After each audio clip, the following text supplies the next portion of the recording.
galit. Kasi alam naman po natin, July 18 na nga natin inaasahan sana ang dagdag sahod na ito na 60 pesos. Mm. Susundan ng another 50 by January 1.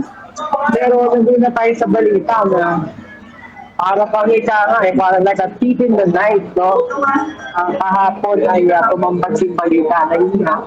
Naglabas ng kautusan ang isang regional trial court sa Pasig na nagsasabi, huwag mo lang ipatupad dahil taas ng sahod. So sa dinisyon natin ay mali-mali dahil wala po sa jurisdiction ng ating mga regular trial courts ang usapin ng sahod. Ayon po sa RA 8727 na ating Wage Rationalization Act, daming ang Regional Bipartite Wages and Productivity Board ang pwedeng magbigay ng utos muli sa dagdag sahod.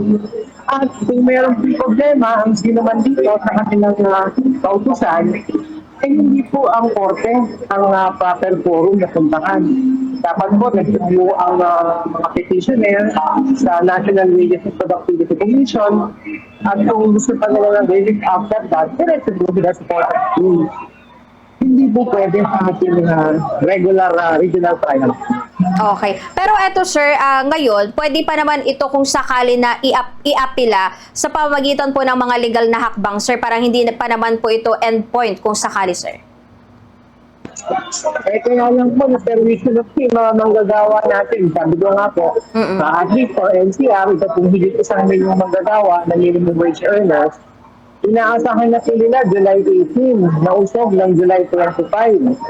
So, kung ngayon po, hindi pa rin pala sila papatupad, knowing our Filipino workers, naipangutang na po nila yung dagdag sahod. Dahil alam naman po natin, marami po mga paunahing pangangailangan, mga paunahing bilihin, sigurado po may pangutang na yan. At dahil po binawi, kahit pansamantala, paano hindi magtagal, ito po dagdag sahod sa Metro Manila. May malaking issue po ito dahil mabibigsa na naman po ang mga pagkagawa natin ng mga loan sharks na kung nagpapapahigit sa pautan. Malungkot po ito para sa mga manggagawa. Okay. Pero kayo po ba, sir, sa Federation of Free Workers, ngayon ba, parang may duda or idea po kayo kung bakit parang bigla naman pong nakialam po, or nakialam po sa nabanggit pong usapin, yung dapat naman na hindi po dapat na makialam po dito, sa desisyon po ng Regional Tripartite Wages po, sir? Wag naman po sana, pero baka po yung sistema ng korupsyon ay umiiraw na naman at siyang naging dahilan ng pagtigil ng pagbibigay ng taas sahod. Kasi kung susuriin po natin yung pangalan ng mga petitioner na nanghingi na suspindi ng dagdag sahod, so parang yung ilan sa mga ito ay related sa kilalang mga pamilya ng politiko. So, disiplina ay ginagamit po nila yung kapangyarihan nila para po may pagkakit sa mga manggagawa. Matagal na po natin. Alam naman po natin na 200 pesos na po yung hiningi ng mga manggagawa, 85 pesos na lang po yung binigay ng Regional Wage Board.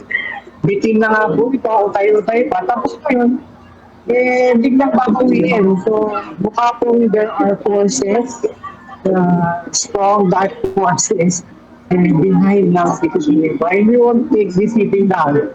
Usap na po natin ang iba pang mga labor groups and definitely we will question the order dahil wala po talaga sa jurisdiction ng ating regional trial courts.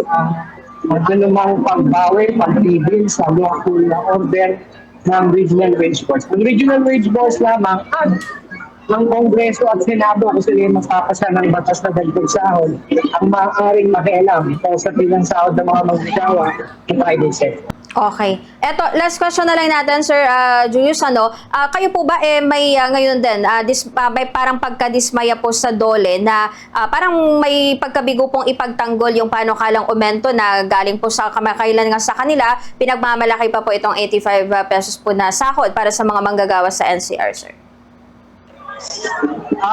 Sana po, ang inaasahan natin yung buong pwersa ng DOLE sana kaya lang ginamit yung po humarap sa regional trial court.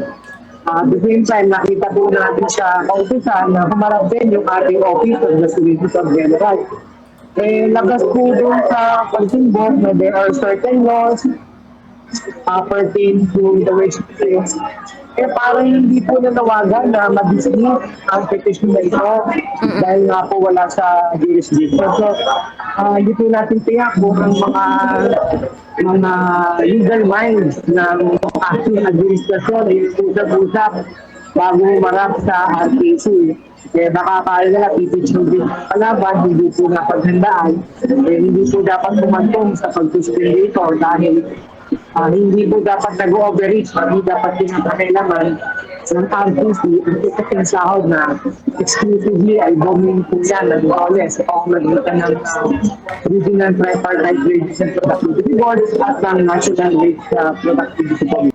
Okay po. So, ayun, yun lang muna po siguro sa ngayon, Sir Julius, at maraming salamat po sa oras ninyo, Sir, at nasingit pa rin po ninyo kami sa inyo pong oras despite na kayo po ay nasa labas ngayon. Thank you, Sir, at magandang gabi. Ingat po kayo.